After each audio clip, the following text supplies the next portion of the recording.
Depot में Q51 relay लगाने का मेन मकसद है नोच को ऑटो रिग्रेशन।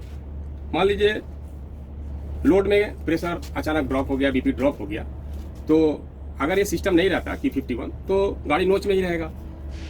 तो उसको नोच को ऑटो जीरो कराने के लिए Q51 का प्रोविजन किया गया है। Q51 ये जो है 4 तरह से ऑटो नोच रिग्रेशन कराता है।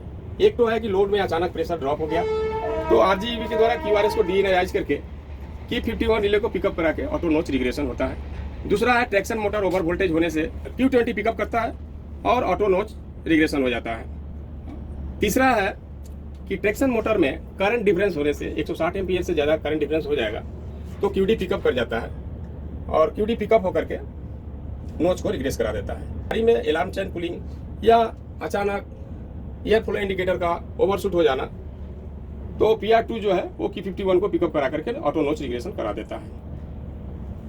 गाड़ी में अभी कन्वेंशनल लोको में 2 तरह का Q51 रिले प्रोवाइड किया है।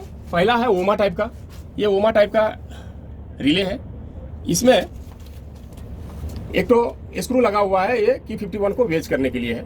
इसको टाइट करने से ही नॉर्मली Q51 क्या होता है, डी एनर्जाइज रहता है। ये इसको नॉर्मली डी एनर्जाइज रहना चाहिए।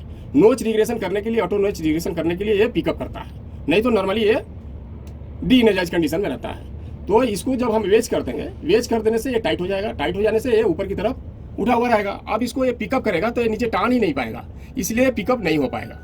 दूसरा है एक तो ABB टाइप का रिले। ABB टाइप का रिले है, इसमें देखिए प्लंजर है। ये जब पिकअप करता है तो प्लंजर अंदर की तरफ ढुकता है। प्लंजर अंदर की तरफ झुका हुआ है, इसका मतलब Q51 पिकअप कंडीशन में है।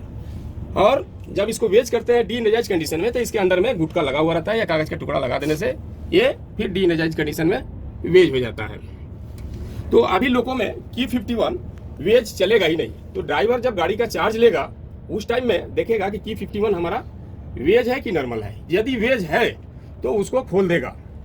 अगर मान लीजिए यहाँ से रिले देख करके वो नहीं समझ पाता है कि Q51 वेज है कि नहीं है, तो इसको पहचानने के लिए एक दूसरा तरीका है। SA9 हमारा अप्लाइड कंडीशन में रहेगा और उसमें उस टाइम में BC गेज देख लेंगे, हमारा 3 kg 3.5 kg शो कर रहा है और हम 2 नोच लेंगे।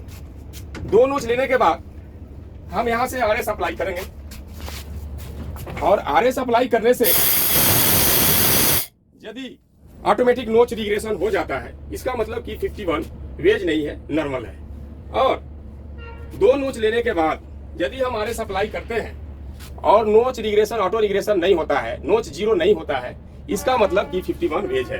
तो उस कंडीशन में आप Q51 को खोल दीजिए, आप देख लीजिए फिर रिले कहाँ है। Q51 नॉर्मली पोजीशन यही रहता है, उसको देख करके वेज को निकाल लीजिए। यदि मान लीजिए सेक्शन में इमरजेंसी आपका गाड़ी बैठ जाता है, इंस्टॉल कर जाता है, तो आप PLC को बोल करके Q51 को वेज करके सेक्शन क्लियर करके गाड़ी को फेल दे देना।